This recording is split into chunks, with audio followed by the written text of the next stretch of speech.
எந்த இடத்துல இருக்குது அப்படின்னு சொல்லி கண்டே பிடிக்க முடியலங்க.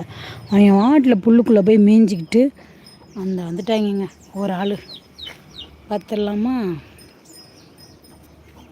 பார்த்தீங்களா வாத்து எவ்வளோ அழகாக மேய்ஞ்சிட்ருக்குன்னு. இதை பார்க்க தான் இன்ன வரைக்கும் நான் கஷ்டப்பட்டுட்டு இருந்தேன். அழகாக நீந்தி வர்றாங்க பார்த்தீங்களா? அது ஒன்று என்ன அப்படின்னா, நம்ம இருந்தோம்னா அது நம்மளுக்கு பயந்துக்கிட்டு வெளியில் வராது. நம்ம மேலே இருந்தோம் அப்படின்னா அவன் வாடு விளாண்டுட்ருப்பாங்க. இப்போ நம்ம பக்கத்தில் நிற்கிறோம் அப்படின்றதுனால அது வர மாட்டேங்குது. ஆனால் ஆக்சுவலி பார்த்திங்க அப்படின்னா இது இந்த கோழி இந்த வாத்தோட தாய் கிடையாது.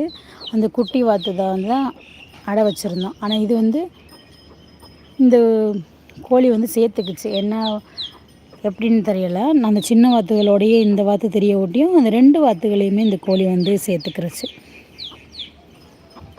கோழியில் இப்போ அதே மாதிரி பார்த்திங்கன்னா நாட்டுக்கோழிலாம் கொஞ்சம் பெருசு சிறுசு விட்டோம் அப்படின்னா கொத்திகிட்ருப்பாங்க. ஆனால் இந்த கோழி பார்த்திங்கன்னா வாத்து பெருசும் சிறுசுமாக தான் ஒன்றாக்கி விட்ருக்கோம். ஆனால் பார்த்திங்க அப்படின்னா கொத்தவே இல்லை. 2யுமே கூட்டிகிட்டு அழகாக தெரியுறாங்க. கோழியை வாத்து கூட்டிகிட்டு தெரியுதா இல்லை வாத்தை கோழி கூட்டிகிட்டு தெரியுதா அப்படின்றது தெரில.